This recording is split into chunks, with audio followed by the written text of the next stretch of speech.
자, 오늘 함께 은혜 나누실 말씀 마가복음 7장 9절에서 13절 말씀입니다. 마가복음 7장 9절에서 13절 말씀. 제가 봉독하도록 하겠습니다. 또 이르시되 너희가 너희 전통을 지키려고 하나님의 계명을 잘 저버리는도다. 모세는 내 부모를 공경하라 하고 또 아버지나 어머니를 모욕하는 자는 죽임을 당하리라 하였거늘 너희는 이르되 사람이 아버지에게나 어머니에게나 말하기를 내가 드려 유익하게 할 것이 고르반 곧 하나님께 드림이 되었다고 하기만 하면 그만이라 하고 자기 아버지나 어머니에게 다시 아무것도 하여 드리기를 허락하지 아니하여 너희가 전한 전통으로 하나님의 말씀을 폐하며 또 이 같은 일을 많이 행하느니라 하시고. 아멘. 여기까지 읽도록 하겠습니다. 오늘은 어버이 주일입니다. 부모님의 사랑과 은혜에 감사하는 마음을 갖고 그러한 부모님을 허락하신 하나님께 감사하는 그러한 예배를 드리는 주일입니다. 저희 교회에 보면은 아직 부모님 살아계신 분과 이미 이제 돌아가셔서 안 계시는 분들, 일부 예배 때는 거의 이제 안 계시는 분 쪽이 많고, 2부 예배 때는 반반인 것 같고, 3부 예배 때는 거의 살아계신 분들이 거의 많으신 것 같고, 어찌됐든 우리가 자녀의 입장에서 설교를 듣는 것보다는 이제 부모의 입장에서 이제 이렇게 어버이 주일을 맞이하는 그러한 부분이 없지 않아 많습니다.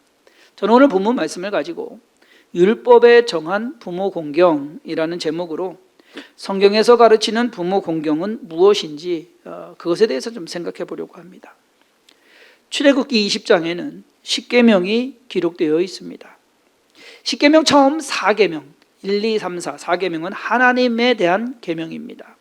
나 외에 다른 신을 두지 말라, 우상을 만들지 말고 그 앞에 절하지 말라, 하나님의 이름 내 이름을 망령되이 부르지 마라, 그리고 네 번째로 안식일을 기억하여 거룩히 지켜라 라는 말씀. 그리고 나서 이제 사람과의 관계, 이제 이웃에 대해서 사람에 대해서 그 관계에서 처음 시작하는 계명이 바로 부모에 대한 계명입니다.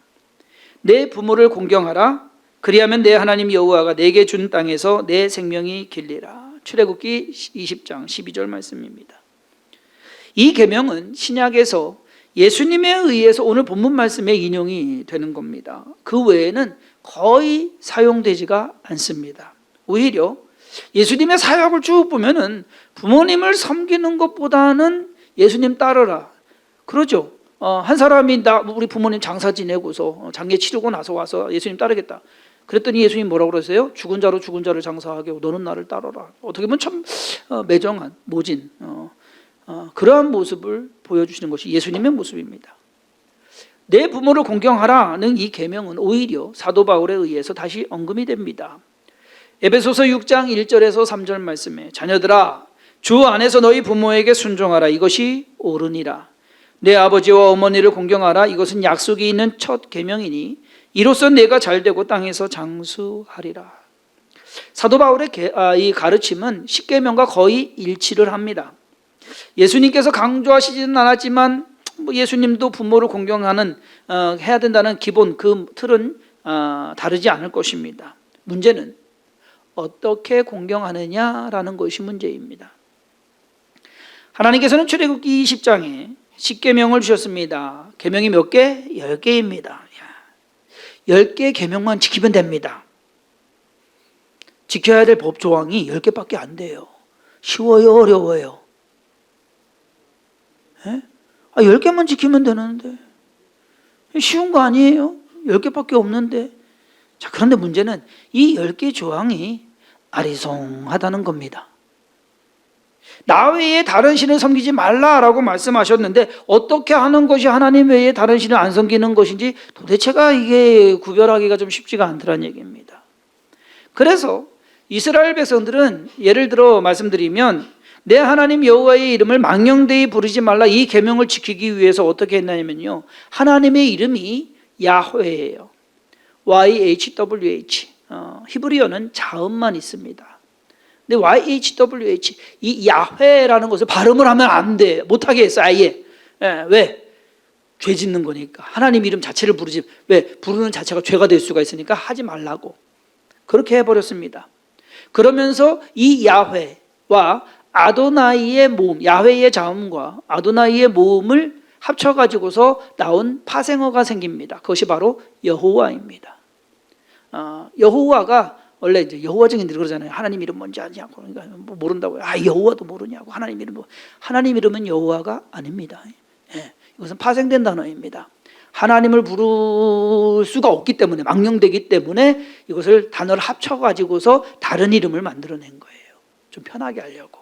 그래서 나온 단어가 여호와입니다. 그렇게까지 계명을 지키려고 한 거예요. 그 당시에는 성경을 손으로 써야 됩니다. 필사하는 거예요. 중세시대의 이 수도사들이 성경을 쓸 때 하나님이라는 단어가 나오잖아요. 잘못하면 불경죄에 걸려. 그러면 쓰던 것을 멈추고 가서 목욕제게하고 씻고 정결하게 하고서 하자 쓰고 또 가서 또 씻고 와서 나자 쓰고 이래요. 그렇게 했대요. 이렇듯 10계명은 10개 계명이 아닙니다. 그것으로부터 파생된 법과 규정들이 수천 개, 수만 개가 됩니다. 내 부모를 공경하라 라는 것도 어떻게 하는 것이 부모를 공경하는 것인지 정하기 위해서 나름 조항을 정합니다. 이것을 해야 저것을 해야 이건 하지 말아야 저건 하지 말아야 이 부모를 공경하는 것이다. 그 하나 규정을 지키기 위해서 수많은 조항들을 만들어냅니다. 그런데 문제는 뭐냐? 상황에 따라서, 시대에 따라서, 개인에 따라서, 문화에 따라서 달라지더란 얘기예요. 부모를 공경하는 것이 뭔지 다르더란 얘기입니다. 오늘 본문의 말씀에 나오는 이 사건의 발단이 그러한 이유에서 시작이 됩니다. 마가복음 7장 1절에서 4절 말씀을 보면 바리새인들과 또 서기관 중 몇이 예루살렘에 와서 예수께 모여들었다가 그의 제자 중 몇 사람이 부정한 손 곧 씻지 아니한 손으로 떡 먹는 것을 보았더라.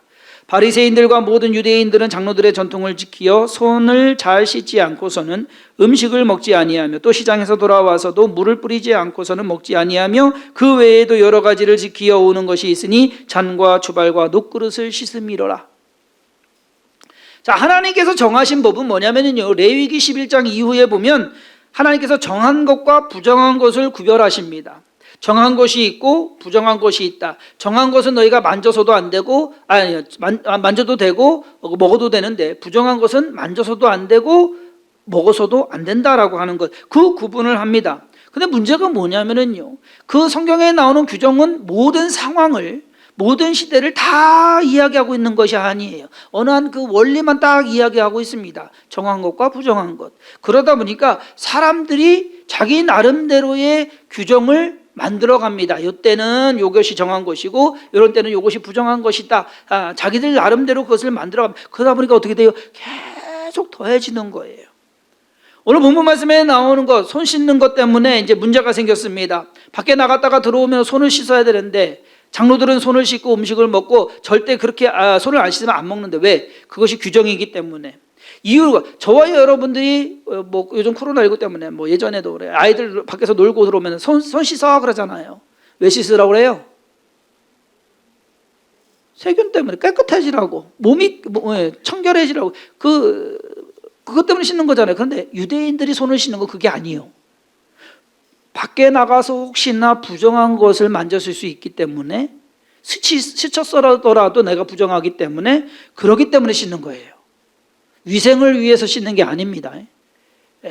부정한 것 때문에 그것을 피하기 위해서 씻는 겁니다. 예수님의 제자들은 교육을 받지 않고 자란 것 같습니다. 아니면 받았어도 왜 그런 거 있잖아요. 배우는 거 배우는 데고 사는 거 따로 사는. 제자들이 좀 그런 것 같아요. 사회적으로 좀 높은 교육받은, 아니요, 다 어부들 출신이고요. 그러다 보니까 그냥 있는 대로 음식이 있으면 손도 씻지 않고 그냥 먹습니다. 바리새인들이 봤을 때는 벌써 이거 율법을 어긴 거예요. 법을 어긴 거예요. 하나님한테 죄를 지은 겁니다. 조롱하는 투로, 비아냥대는 투로, 비난하는 투로 예수님께 얘기합니다. 7.5절에 이에 바리새인들과 서기관들이 예수께 묻되 어찌하여 당신네 제자들은 장로들의 전통을 준행하지 아니하고 부정한 손으로 떡을 먹나이까. 그러니까 깨끗한, 더러운 손이 아니라 부정한 손이에요. 이 질문에 예수님께서 대답하신 것이 그겁니다. 예를 들어서 말씀하시는 것이 부모에 대한 공경을 이야기를 합니다. 즉 손을 씻고 먹는 것이 중요한 것이 아니라 부정하고 정한 것이 아니라 사람의 마음이 정하고 부정한 것이 중요한 것이다라는 것이죠. 정결함이 뭘 정결한 거냐? 육신이 정결한 것이 필요한 것이냐? 아니면 그 사람 자체가, 그 마음이 정결한 것이 더 중요한 것이냐? 예수님께서 말씀하신 것은 정결함은 육체가 정결한 것이 아니라 사람, 그리고 그 사람의 마음이 정결해야 된다라는 그 말씀을 하고 있는 겁니다. 그러시면서 예수님이 꼭 꼬집어서 지적하는 것이 부모를 공경하라라는 그 계명입니다. 율법은 분명히 내 부모를 공경하라라고 말을 합니다. 그러니까 유대인들에게 있어서도, 이스라엘 백성들에게 있어서도 부모를 공경하는 우리 생각과 같아요.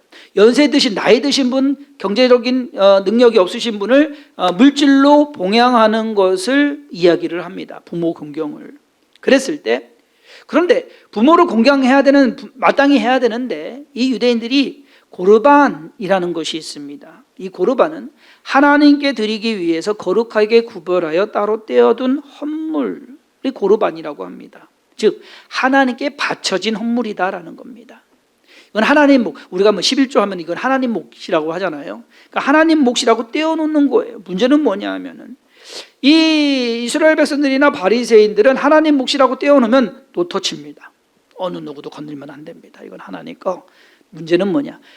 부모님을 봉양해야 되는 그것을 가지고서 이거 하나님 거예요. 드릴 거 없어요. 줄 거 없어요. 이렇게.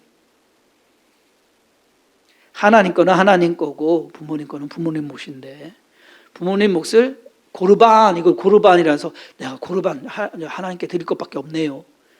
그러니까 부모님께 드릴 건 없다는 얘기죠. 그러면서 공경을 하지 않는다라는 겁니다. 대신에 이 맹세를 악용해서 고르반 핑계를 대고 그 의무를 다하지 않는 거. 예수님께서 지금 그 말씀을 하시는 겁니다. 바리새인들과 서기관들은 율법을 참 잘 아는 사람들입니다. 여러분, 법을 아는 사람이 법을 이용할 줄 알죠, 그죠? 법을 모르는 사람은 당할 뿐입니다.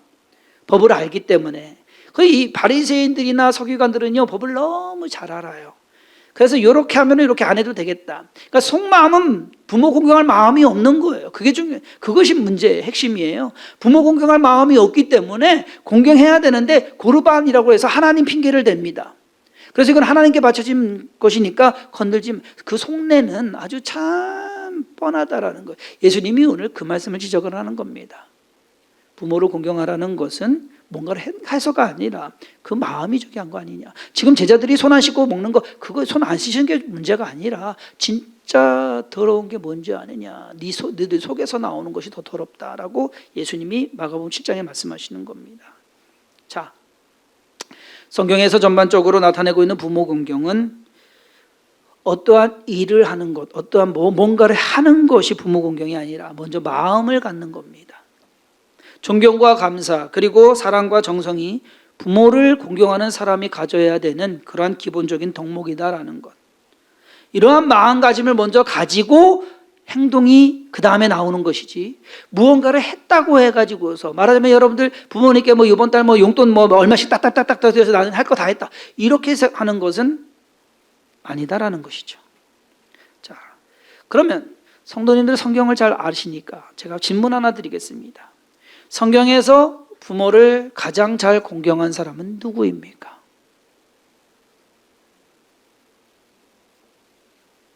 이삭이요? 아니요. 이삭 부모 공경했던 게 뭐 있어요? 그냥 뭐 이렇게 묶여서 한 거?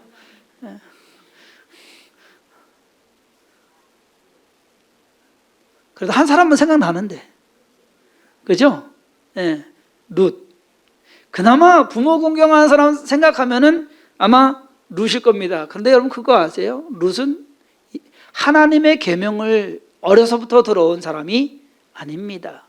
이방 여인, 그것도 모압 여인 룻입니다.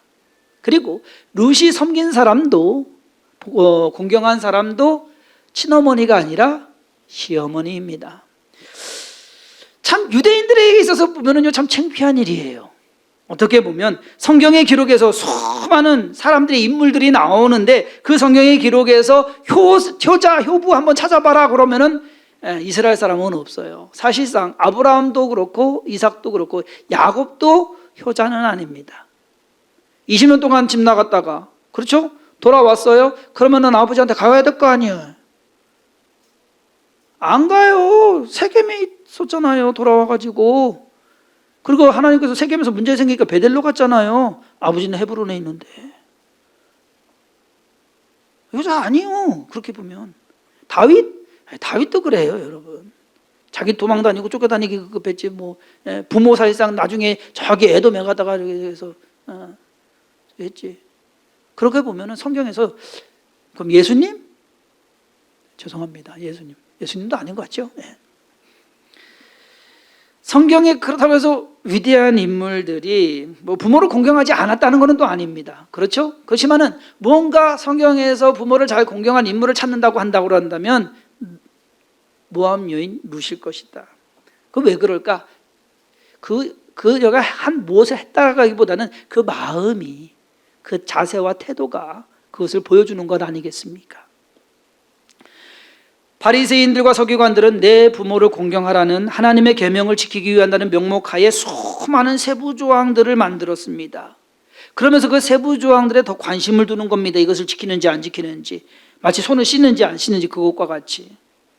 원래 그 중요성이 뭔지는, 핵심이 뭔지는 상관이 없었다라는 겁니다. 그 취지하고는 벌써 거리가 멀어지게 된 것입니다. 결국 그들은 하나님께서 말씀하신 부모를 공경하라는 뜻과는 거리가 먼, 그들이 정한 조항들을 지키는 것이 부모를 공경하는 것이다. 완전히 바뀌어버린 겁니다. 바리새인들이 혼난 이유가 그거예요. 하나님은 하나님의 취지를 가지고 하나님의 뜻을 가지고 법을 정하셨는데, 율법을 만드셨는데 그것을 지킨다는 명목하에 자기들이 수많은 조항들을 만들어 놓고 왜 이걸 안 지키냐라고 했기 때문에 문제가 되는 것입니다. 자, 이제 우리의 경우를 생각해 보자고요. 십계명에서, 그리고 에베소서 오늘 6장에서 부모를 공경하라라는 말을 들을 때 가장 먼저 생각나는 부모 공경, 어떠한 것이 부모 공경이죠? 여러분들 생각나는 거 뭡니까? 대부분 한국교회 성도들이, 한국 사람들이 부모를 공경하라라고 하면 떠오르는 기본적인 생각이 뭔지 아십니까? 바탕이 뭔지 아십니까? 유교 사상입니다. 유교 사상이 깔려져 있어요. 부모 공경하는 것은 이렇게 하는 것이다 라고 하는 것. 그래서 가장 많이 부딪히는 것이 제사입니다. 이것이 부모 공경하는 건데 성경에서 부모 공경하라고 하면서 왜 이거는 안 하냐고 이야기를 하는 겁니다. 그건 유교 사상인 거예요. 기독교 사상이 아닙니다. 또 가끔 부딪히는 것이 뭐냐? 요즘은 뭐 그런 경우도 있겠죠. 그런데 이제 교회에 나가면 이제 부모님이 핍박합니다. 아니면 다니지 못하게 합니다. 내가 눈에 흙이 들어가기까지는 안 된다고 뭐 이러면서, 그러면은 갈등이 생겨요.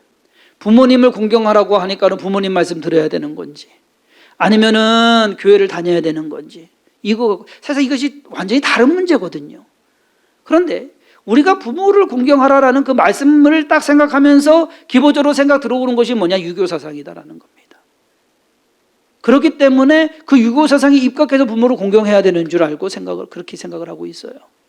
이것 자체가. 그러다 보니까 성경을 읽다 보니까 예수님이 아까 말씀드린 대로 어머니가 찾으러 왔는데도 누가 내 어머니냐라고 말씀하시고, 뭐야 이거? 가나 혼인잔치에서 예수님께서 당신이 나와 무슨 상관입니까? 예수님이 뭐야 이거, 아들 맞아? 왜 그럴까요? 유교 사상이 우리에게 있기 때문에. 그것이 유교 사상이거든요.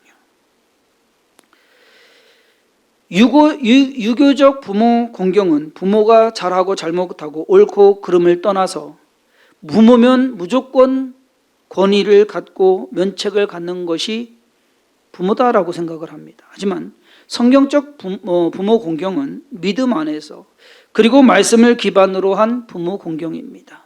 그것은 무엇을 해서가 아닌 우리의 마음이 부모님을 존경하고 거기에 감사하고 그리고 그거에 대해서 뭔가를 하려고자 하는 거기에서부터 시작이 되는 겁니다. 꼭 뭐를 이루어서가 아니라 어떠한 틀이 우리로 하여금 오히려 옳은 것을, 그리고 더 좋은 것을 보지 못하게 하는 경우도 있다라는 것입니다.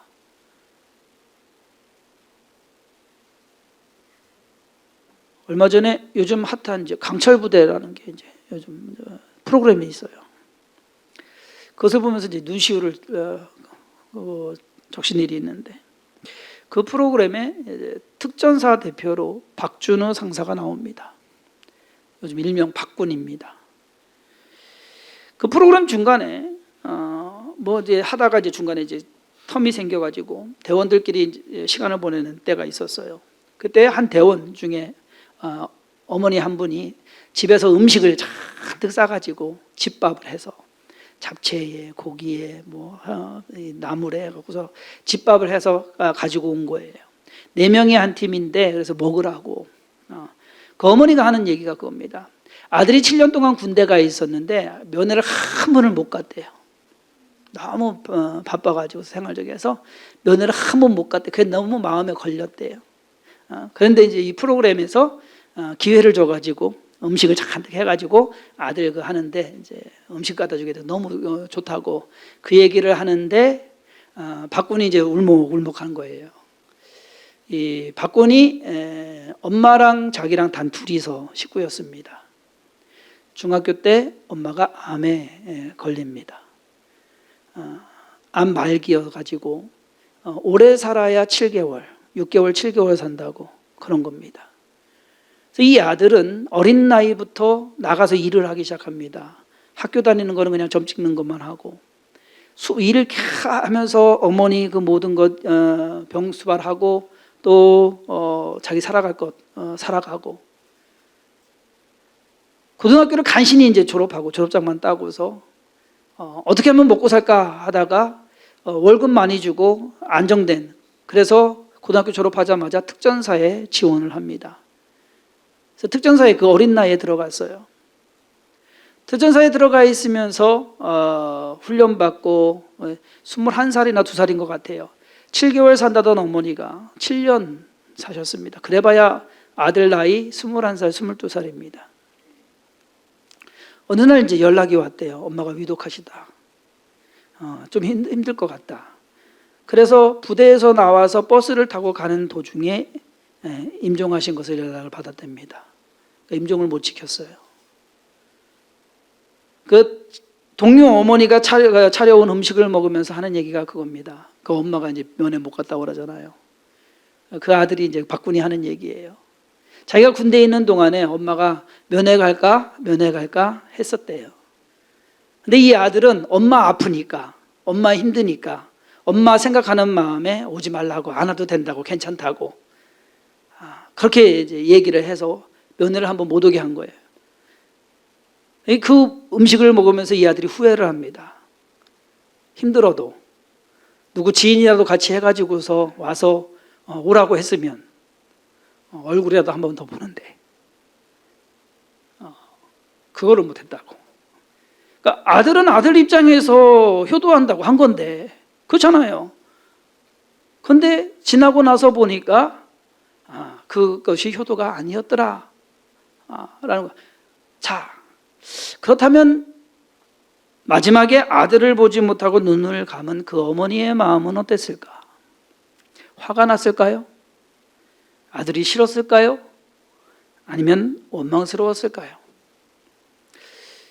부모의 입장에서 생각해 보면 제가 그 상황이라면 오히려 미안하고 그래도 꿋꿋이 잘 살고 있는 아들 모습에 대견하고 감사했을 겁니다. 명절 때 인사도 못하고 면회도 오지 말라고 해서 얼굴도 제대로 못 본 그 아들 박군이 부모를 공경하지 않은 겁니까? 제가 볼 때 어느 누구보다도 부모를 공경한 사람입니다. 부모 공경은 무엇을 해서가 아니라 뭔가를 책임을 다했다라는 것이 아니라 그냥 마음이더라. 그것이 어떠한 행동으로 그냥 나타내지는 겁니다. 뭔가를 결과물은 다음이지 시작이 아니란 얘기예요. 2017년 어버이날이었습니다. 저희 집 아들이 그때 고등학교 2학년 때였고요. 그래서 야간 자율학습을 밤 10시까지 이제 자율학습하는 날이었고, 제 딸은 이제 발레를 해가지고 그날 학원을 가서 저녁 시간에 5월 8일이었는데 어버이날이었는데 이제 저녁 시간에 이제 저희 집사람하고 저하고 둘이 있는 거예요. 근데 저녁 8시에 갑자기 저희 집 키패드 띠띠띠띠띠 하는 소리가 들려요. 누군가가 문을 여는 건데 아니 이 시간에 누군가가 저걸 누르면은 우리 집 애들 아니면 도둑인데 라고 생각을 하고 있는데 문을 열고 우리 아들이 들어오더라고요. 그래서 깜짝 놀라고 야 자수배 아들 시간에 왜 왔냐고. 그랬더니 카네이션 하나 이렇게 내밀어요. 그래서 웬 거냐 그랬더니만 학기 초에 학교에서 이제 선생님 뭘 도와주는 걸 했대요. 이제 선생님이 야간 자율학습 한번 빠질 수 있는 쿠폰을 주셨대. 하루 쓸 수 있는 것. 예, 우리 이진영 지사님 그런 거 좀 자주 해요. 예. 예, 쿠폰을 주셨대. 그래서 빠질 수 있는 거. 얘가 생각을 했는데 5월 8일인데 학교 와가지고서 카네이션 살 시간도 없고 저기 하는데 10시에 끝나고 가면 꽃집이 닫을 것 같더래요. 그래가지고 그 쿠폰을 쓰고 그날 일찍 나온 거예요. 일찍 나와가지고서 꽃을 사가지고 왔어요. 꽃값이 얼마짜리 꽃이었는지 저는 상관이 없습니다. 기억도 안 나고 그저 그 문을 열고 들어오는 아들 모습만 기억이 납니다. 오늘 꽃 이거 25만 원 들었습니다. 근데 이거보다도 훨씬 비싸요. 제가 받은 것은 우리가 부모를 공경한다라는 것은 무엇을 했다라기보다는 때로는 마음을 간직하고 그 마음을 표현하는 것. 부모 입장에서 여러분들 다 부모 돼보셨죠? 알잖아요. 이것이 마음이 있는 건지 없는 건지. 하나님은 우리의 아버지 되십니다. 육신의 부모를 공경하는 것도 하나님 아버지를 섬기는 것도 원리는 같습니다. 무엇을 해서가 아닌 사랑하고 감사한 그리고 존경하는 마음을 갖는 것이 진정한 공경이며 경외인 것입니다. 그러한 마음으로 부모를 공경하고 자녀를 사랑하시는 성도님들 되길 주님의 이름으로 축원합니다. 기도하겠습니다. 하나님께서 우리에게 부모님 주시고 자녀를 주셔서 가족을 이루게 하시고 또 살아가게 하심에 감사드립니다. 때로는 사랑으로, 때로는 감사함으로, 때로는 기쁨으로, 때로는 감격으로 살아가지만 때로는 다툼으로, 때로는 불편으로, 불만으로 서로의 관계가 힘들어지고 어려운 때도 있습니다. 하나님, 무엇보다도 우리의 마음만큼은, 우리의 정성만큼은, 우리의 사랑만큼은 온전하게 하시고 또 완전하게 하시고 또 그것이 변하지 아니하도록 주님을 사랑하는 마음 또한 그렇게 되도록 무엇이 중요한 것인지 늘 우리가 자신을 돌아보며 그 중요한 것만큼은 꼭 잃지 않도록 인도하여 주옵소서. 오늘 주님으로 의지하고 나와 기도하고 간구합니다. 평안함으로 예배드립니다. 이 드린 예배가 나의 신앙생활의 모든 것을 한 것이 아니라 신앙생활의 어떠한 표현으로서 드리는 예배입니다. 그러므로 하나님을 잘 섬겨나가며 그 안에서 믿음으로 승리하는, 믿음으로 살아가는 우리의 삶이 되게 하시고 주성긴 교회에 속한 모든 가정들 평안함으로 또 기뻐함으로 감사함으로 더더 주 안에서 서로 사랑하며 힘을 내서 또 주 하나님께서 맡겨진 사명 감당해 나가는 교회와 성도와 가정들 되게 하여 주옵소서. 모든 것 감사하고 예수님의 이름으로 축복하며 기도했사옵나이다. 아멘. 아멘.